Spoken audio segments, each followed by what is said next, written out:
میں ایک دفعہ واشنگٹن سے اٹلانٹا جا رہا تھا، شاید جلال صاحب بھی میرے ساتھ ہوں گے، تو میرے ساتھ ایک گورا بیٹھا ہوا تھا، میں نہیں چاہتا تھا اس کو، 5-6 گھنٹے کا چونکہ سفر تھا، تو راستے میں تعارف اس طرح ہوا کہ میں نے نماز پڑھ لی.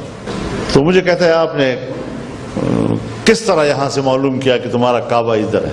تو میں نے اس کو نقشہ بتایا، انہوں نے کہا ہاں بالکل ٹھیک ہے. تو کہتا ہے میں کیوں جانتا ہوں کہ تم نماز پڑھتے ہو تو کعبے کی طرف رخ کرتے ہو؟ میں نے کہا جی مجھے نہیں معلوم، آپ کیسے جانتے ہیں؟ تو انہوں نے کہا کہ میں امریکہ کا ریٹائرڈ لیفٹیننٹ جنرل ہوں اور میں نے خلیج وار کمانڈ کی ہے، تو اس لیے میں جانتا ہوں وہاں کے مسلمانوں کو صورت حال.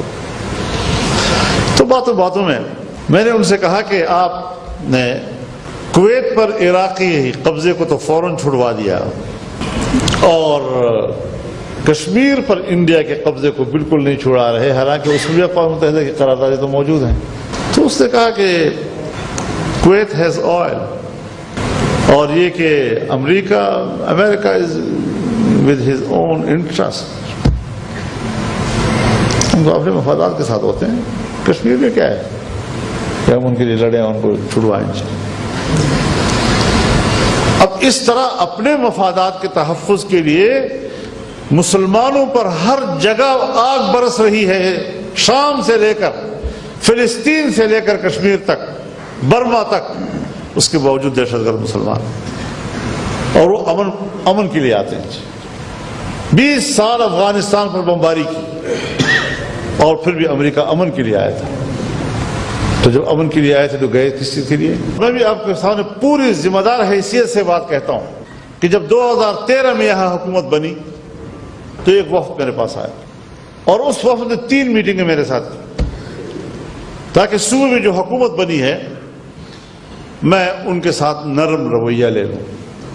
3 میٹنگوں میں کتنی لمبی باتیں ہوئی ہوں گی، اور جب میں نے انکار کر دیا تو اس وفد نے خود مجھے کہا کہ مولانا صاحب ہم نے 15 سال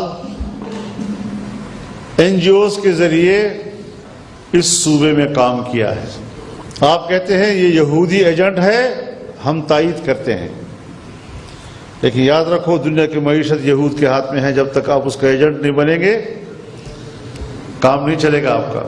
اور پھر اگر وہ ہمیں پیسہ دے گا تو پشتون بیلٹ میں مذہب کی گہری جڑیں، مذہب کا ماحول، اس کو باہر کی دنیا پیسے نہیں دے گی. اور چونکہ پشتون بیلٹ میں مذہب کی جڑیں بہت گہری ہیں، لہٰذا ان گہری جڑوں کو اکھاڑنے کے لیے ہمارے پاس عمران خان سے زیادہ مناسب اور آدمی نہیں تھا. یہ ان کے الفاظ ہیں اور میں نے سنے ہیں، یہ ان کی گفتگو اور میرے سامنے ہوئی. جس ایجنڈے کے تحت لوگ آتے ہیں تو ذرا سوچنا چاہیے ہمیں.